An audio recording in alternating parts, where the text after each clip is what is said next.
So I saw a little Mount Rushmore talk, and I'm going to talk about it a little bit more. And I'm going to name my Mount Rushmore and give you a little bit more than that today on Locked On Jaguars.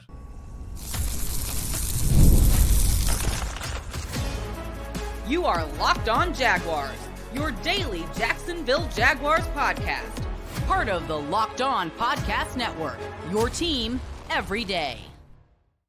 Lady did not lie. It is your team every day here on Locked On Jaguars, and we thank you for making us your first listen. As always, you can find us on YouTube at the Locked On Jaguars page. Make sure you go over there, hit that like button. You did it yesterday, man. I want you to do it some more. Hit that like button. Also, make sure you subscribe also, and then hit the bell so you receive notifications each and every time we drop an episode.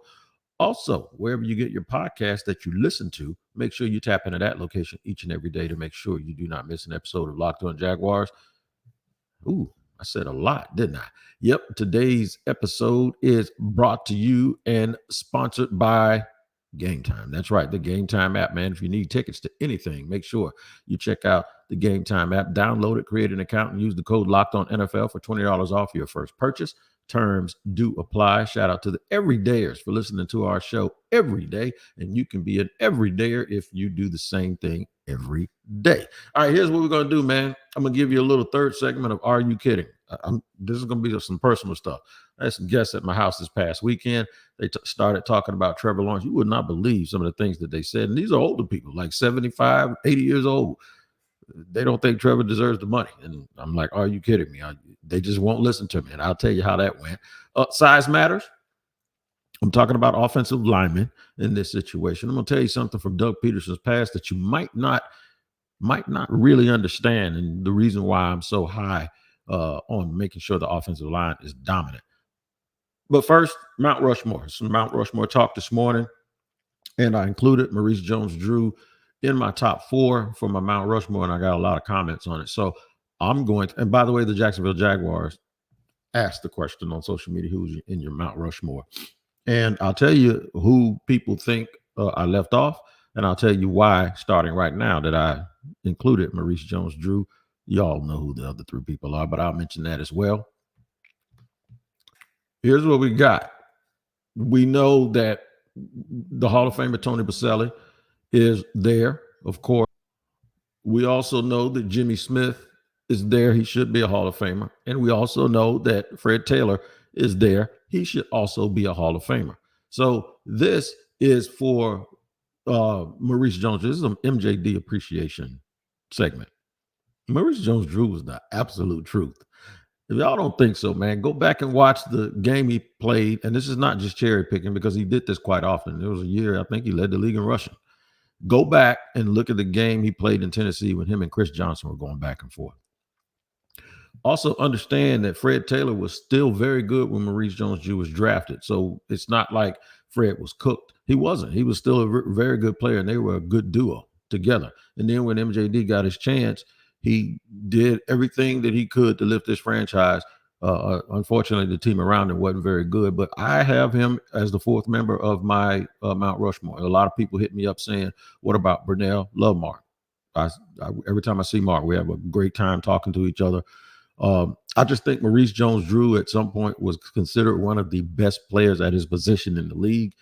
I don't think Burnell was ever top 5, top 6 at his position in the league. And that's not casting any aspersions on him because he played at a time when there were some real good players. Tom Brady, Peyton Manning, Drew Brees. He played with against Brett Favre and Aaron Rodgers. So that's nothing to shake a stick at. I'm not going to fall victim to position bias when it comes to this. I just think that talent-wise, just who they are, that's my Mount Rushmore of the 4 people that I put out.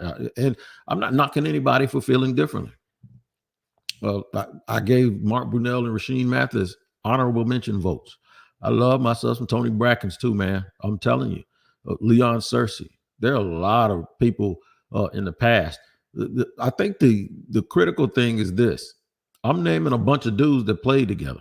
The Mount Rushmore guys mostly all played at the same time. I don't know if MJD and Boselli crossed paths, but the point is it's from that time. So that's when they were winning. Like the Jags were like a top 5 team in the NFL, in my opinion, for those early years. It was short lived, but they were. So I think what happens is sometimes we compare players from different eras and different time periods. I just always say I go for winning first, and then I look down where those guys. I encourage people to look down where those guys' feet are. I just think when you put up certain numbers and then you put those numbers up, but you win, it means more, right? I just think it means a lot more. So winning always is it's a team game, but it's always paramount for me saying, okay, who can lift this franchise up and they can actually win games. And it's hard to shine when there's so many stars on a team at one time. But when you do that, to me, it just means a little bit more to me. It means something. I'm not really about stats as much as I am about elevation. Like what you do you elevate the team? And those guys all, in my opinion, elevated the team, and they were viable weapons that offensive coordinators and defensive coordinators, in this case, defensive coordinators from the opposing team, they sit up all night long trying to figure out how to stop this dude. To me, all of that stuff comes into consideration and means something. So my Mount Rushmore, I'll tell you it again: Tony Boselli, in no specific order, Tony Boselli, Jimmy Smith, Fred Taylor, and Maurice Jones-Drew, in my opinion, deserve. It's not because he did a chunky commercial. It's not because he's on TV a lot more than any other Jaguar, with the exception of Fred, probably. There's nothing to do with that. It is about how I felt about him as a football player and how good he was, I believe, in uniform. The thing is, a lot of questions, and people are saying, hey, man, when are we going to get some new blood in that list? I think when they start winning at a sustained level, you will get some new blood. But that needs to change. There needs to be more talk about the guys that are on the team now. And the only way that's going to change is they got to start doing something to change it on the field. And it has to be sustainable and it has to be consistent. So hopefully there will be some new guys. Hopefully one day we'll talk about Trevor Lawrence and Josh Allen. And we didn't get a chance to do that in 2017 because that whole period was short-lived and a lot of those guys were in and out. Jalen Ramsey, Calais Campbell, they were in and out. Yannick Ngakoue, who had a chance to maybe put his name in that battle a little bit. But so many players over the last decade and a half showed that kind of promise, but it wasn't sustainable. So I think Trevor Lawrence has a chance.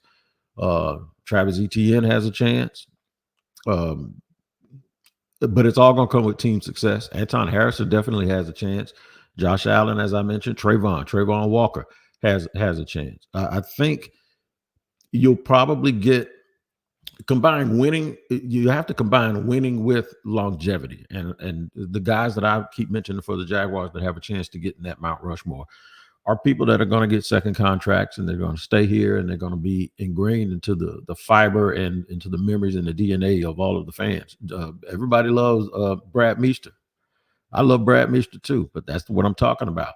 When you think of the quintessential Jaguars, you think of Brad Meester. Maybe not the most talented player, but he was so good and so consistent. This team is a Brad Meester away right now from contending even more. Offensive line is really that position that people overlook, because there's something that was overlooked. We talk about Doug Pederson all the time in Philly. There's something that was overlooked, and I saw this yesterday. I knew it, but it really hit me yesterday. Why size matters, especially up front. And I ain't talking about just being big. I'm talking about being big and good. So in segment 2, I'm going to hit you with something that you probably never thought about when you think about Doug Pederson winning a championship. There was so much talk about him doing it with a backup quarterback and who he did it against, that there's something else that we didn't pay attention to that kind of substantiates my belief that the offensive line needs to be really, really good in order for a team to win a title. I'll tell you all about that in just a second here on Locked On Jaguars.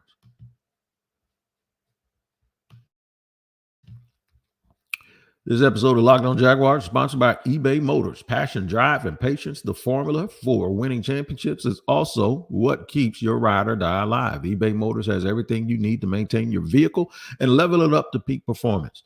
Superchargers, roof racks, exhaust kits, LED headlights, and more. Whether you're into speed, power, or style, eBay Motors has you covered.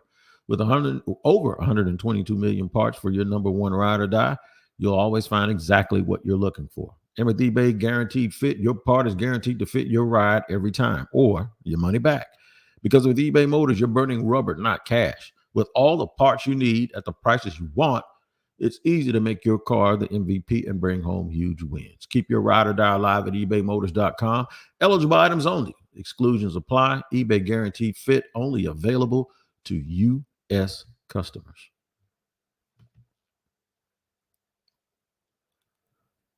All right, segment number 2 here on Locked On Jaguars. It's your team every day. We always thank you for making us your first listen. Check this out. I was talking so much about the offensive line, and people were like, they're just okay. They're fine. They'll be good. And this, that. I'm just a firm believer in dominating up front. And I don't mean to say that every single team that wins a championship, their offensive line is a strength. And we talked about the difference between a strength, a weakness, and just being good enough, right? Right in the middle. Just because something isn't a strength doesn't necessarily mean it's a weakness or that it is some sort of a liability. And just because something is good and decent doesn't mean it can propel you to win a championship. I can tell you this, I ain't never seen a bad offensive line win a championship. I saw some teams with bad offensive lines get to the championship because the skilled players and the people around it were so good, but I ain't never seen the team with a bad offensive line win a championship. So when we talk about Doug Pederson being there before, quote unquote, being there before and winning a title and having a Lombardi trophy under his belt and beating the GOAT, quarterback and coach, all of those things did happen. It is a fact that they happened. You don't believe me? Just look at the record books. It happened. And he did all of those things, and they played Meek Mill songs, Dreams and Nightmares, and Philly got it, and the whole city went crazy, and they should have. So I'm not knocking what Philly did, but I am going to tell you this. We get lost when we start thinking about how they did it. Do you realize that they had this? I know everybody knows they had a good offensive line, but do you realize Jason Peters is going to be a first ballot Hall of Famer?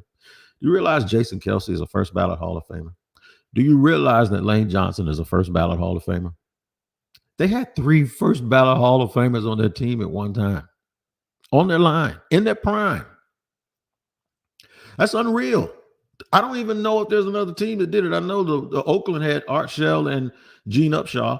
The Cowboys had Larry Allen. I think Larry Allen's the only offensive lineman that they had in the whole Hudson Houck, Jimmy Johnson era that's the first ballot Hall of Famer. And rightfully so, he's probably the greatest offensive tackle or guard ever and one of the 5 best offensive linemen ever.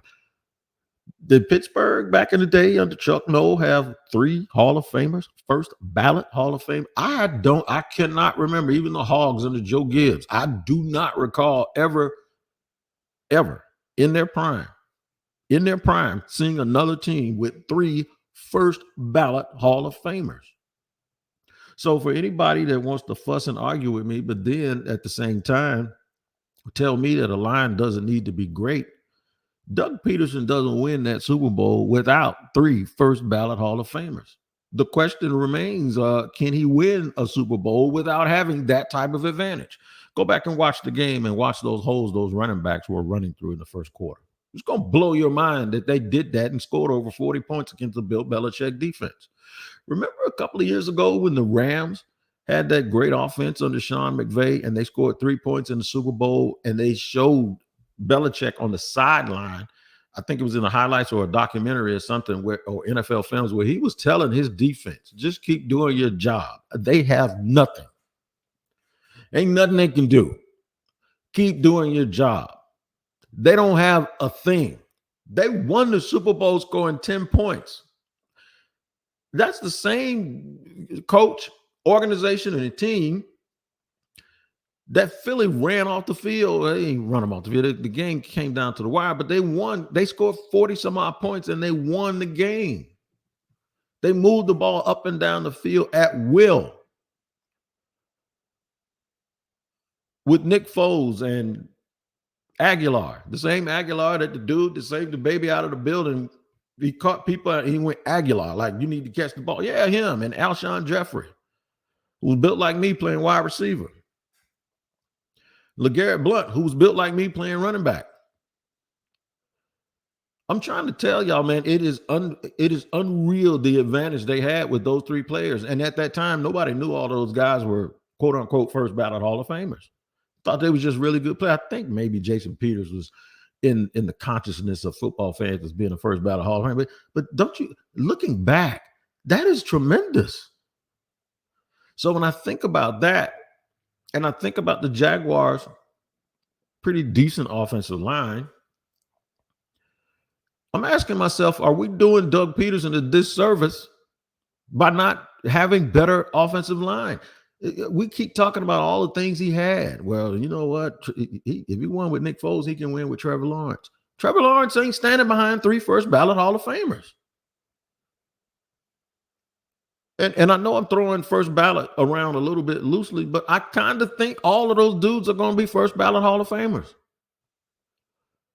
It's just wild to me that I never thought about that. I never thought about the advantage that they had as a team that year by being able to just line up and do what I said yesterday, which is play behind your offensive line. Line up, look at them and say, you need to get us home. Think about it. And they were healthy. They were healthy. And they drafted each one of those players. It's just something that is not very common and something that, quite frankly, a lot of people don't even discuss and talk about. It is absolutely amazing that they did that. Amazing. And that's what I want for Trevor. That might be hard to do. It might be hard to predict. But this is one of the reasons why I said you spare no expense when it comes to getting a security force for your franchise quarterback. A franchise quarterback that I'm going to talk about in segment 3, because a lot of people have a lot to say about the money that he made. And some old relatives of mine, in-laws and family friends, got into a heated debate that I told him I wanted no part of. But I actually got up and walked away. I said, I ain't talking about haircuts, and I'm not going to talk about sports on my day off. I'm going to cook this meat, eat these edibles, maybe sip on a little bit of something and put my feet up on the couch, because I ain't got time to be trying to explain to people why they're wrong about Trevor Lawrence getting his money. But I will tell y'all how it went and why I walked away from the conversation. And these narratives, that's why I call it, are you kidding me? These narratives are getting a little bit out of control. I'll tell you all about that in segment 3 after I let you know that if you're tired of watching Fox Sports or ESPN on your TV all day and have to turn down the volume with all this shouting, which is like all the time, make the switch to Locked On Sports Today, a free 24/7 sports streaming channel program for you every day to bring you the biggest stories without all the screaming. Locked On Sports Today brings you can't miss analysis, opinions, and news streaming 24/7 on YouTube or the free Amazon Fire TV channels app, part of the Locked On Podcast Network, your team every day. Tell you why Trevor deserves his money and try to come up to a conclusion is why so many people think that he doesn't deserve it, even when they barely know anything about the economics of football. We'll do that in just a second here on the third and final segment of Locked On Jaguars.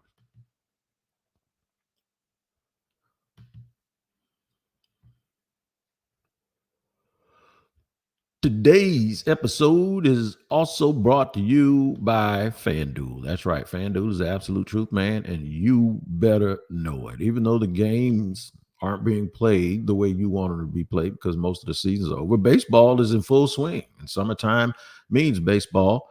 And right now, new customers get $200 in bonus bets with any winning $5 bet. That's $200 you can use to bet everything from the MVPs of all of these championship leagues to who's going to hit one out of the park.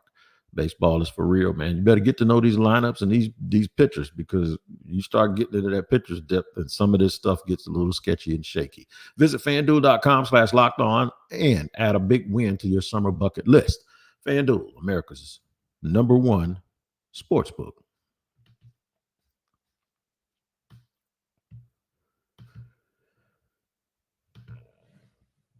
All right. Thank you for joining me here, Locked On Jaguars, where it's your team every day. Third and final segment here of today's show. I had some company this weekend, right? I'm giving you a little bit of a behind the veil look at what the life of a person that creates content about the Jaguars that follows the team closely.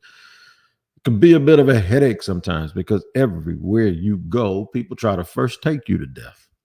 Anybody that knows me knows I do not like. A couple of things that are very prominent that I don't like is one gotta go. That foolishness where you name four things and say one of them gotta go. Like or you name you pick a plate of food, a picture of plate, and say, if you got to get rid of something off of this plate, which one would it be? Like, why would I get rid of it if it's there? I'm gonna get rid of it. All right, I'm gonna eat it. And why does one have to go when all of them are great? I think it leads to too much diminishing, right? And the debate culture about sports, generally, instead of you talking about why something is great, you got to talk about why it's great and then compare it to something that you don't think is as great. And that causes you to even start to put down or diminish the accomplishments of the thing that you might consider to be the lesser of the two. And the nature of it is this: if it wasn't great, it wouldn't even be a part of the debate. So why are you diminishing something that's it's like saying Connor McDavid or Wayne Gretzky, both of them. I don't want to get rid of one of them. You know what I mean? So a lot of times in these arguments or these debates, especially with novices or people who don't really know subjects, it turns into something. And I've learned that folks really don't like being wrong and they don't like being taught, because by you teaching them something, they feel like you're belittling them. So somebody told me something recently. Says, don't make yourself small. You were made to be big. And if you know something, don't act like you don't do it. People that have a problem with it, that's their problem, not yours. You have to be who you are called to be. Well, I didn't do so good at that this weekend because they started talking about Trevor Lawrence and whether he earned the money and whether he deserves it. That's a whole bunch of money. And then it led to, they could have gave that money to homeless people. They could have done this and they could have done that. And I'm sitting there thinking, like, y'all know this ain't how this works, So I try to use the analogy of real estate and say, you might not like a house, but if the neighborhood is nice and the house has a certain value because of the neighborhood, whether you like it or not, that's going to be the price. That didn't go over so well. Somebody actually told me, why you compare houses to football players? So I just decided that I got to stay out of these discussions and these arguments, because no one, for instance, if you're talking about Trevor Lawrence getting his money and you bring up Jared Goff, if that person has no idea who Jared Goff is, they're not going to understand why Trevor Lawrence got paid. If you bring up any other player, if you bring up Jalen Hurts and you try to point, because everything in the league is relative. And this is what you try to explain to people. I remember when they had the NBA play-in tournament or whatever it was, and they said it's going to be $500,000 to the winners or whoever, all the players. And somebody came out and says, man, these dudes need to get paid for everything. They don't understand that when you do something in the NBA, that there's a collective bargaining agreement that they get half of the money. So if you change something and get more sponsorship dollars, then 50% of it has to go to the players and they have to spread it out. It wasn't those guys saying, okay, if you want us to do that, you got to pay us. No, it's in the rules. If you get the money, you got to spend it on these guys. Half of it goes to them. And that's where these debates go. And it just makes me, are you kidding me? Why give Trevor that kind of money when he hasn't done this or he hasn't done that? And they won't listen to the relativity of the whole thing. It's like, well, if you don't pay him, who are you going to get? It took forever for Trevor Lawrence to come here, or for things to line up and the Jaguars to be in a position to draft a guy like that. So my thing is why are y'all tripping? Why are you tripping so hard saying that this, it's one thing to say you don't think he's good enough, and that's fine. That's your opinion, but it's a whole nother thing to not understand the economics of football and then say things that make absolutely no sense whatsoever in your defense of your position. I just can't have those discussions too often with people without giving them a lesson on the CBA and giving them the lesson of revenue sharing and the relativity when it comes to paying people at that position. They don't want to hear it. And the reason why folks don't want to hear it is because they're living off of whatever salary they're living on, and they're just telling you that it ain't worth it. Those are the same people that said we'll never get our money back for building the stadium and paying all this money to build a stadium. Those are the same people that go, why are we giving a billionaire money to build a stadium? He doesn't own the stadium. Why would he build a stadium that he doesn't own? Why would he pay all of that money to build a stadium that the city owns? I just don't understand how people even think that way. It's the law of relativity. You know the teams that build stadiums that at all on, with their money, they own them. You have a concert, monster trucks. You got to lease it from the team. Shad Khan ain't owning no stadium down here. So it's like when folks say stuff like that, you know, they can call you aloof. They can say, oh, you think you're too good to debate this with us? Trust me, I go through this in the barbershop all the time. Anybody that has ever seen me in a barbershop knows I will talk your head off about a whole bunch of subjects. But one of the things I refuse to talk about are things that I actually do for a living. And you got it so wrong. And the position that the position that some people have, it's totally based on everything but a lack but a true knowledge of the thing that they're talking about. Think about this. If you're like an expert at something, you know the first thing you notice when people start talking about something you're an expert of? How wrong they are about a lot of the things that they assert and they assume. I had a guy in my chair the other week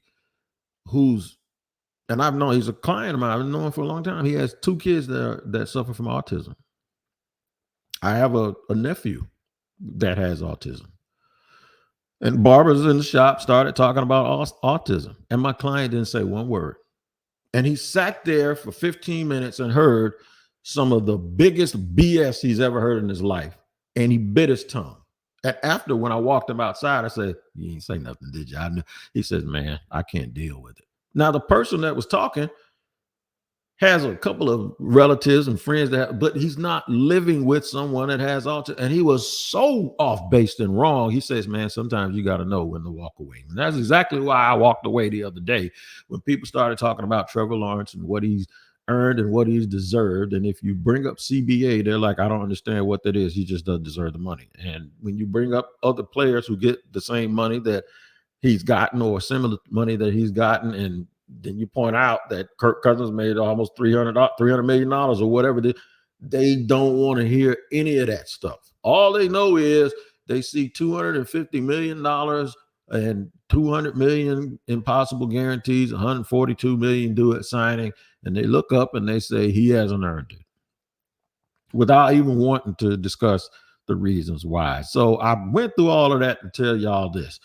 The moral of the story is sometimes it ain't what you're talking about, is who you're talking about it to. But fortunately for me, I have great fans here on Locked On Jaguars, where you intentionally come back every day because it is your team every day. I'm always going to thank y'all for making the first listen here at Locked On Jaguars, but make sure you tap into Locked On Sports Today. Locked On has launched the first ever national sports 24/7 streaming channel on YouTube, and now it's also available on Amazon Fire TV and the free Fire TV channels app. Locked On Sports Today is here for you 24/7, covering the top sports stories of the day with local experts of Locked On, plus our national shows covering every league. Find Locked On Sports Today now, available on the free Fire TV channels app. You guys take care of each other, man. And remember, it's not what to say sometimes, it's who you say it to. I will see you next time here on Locked On Jaguars.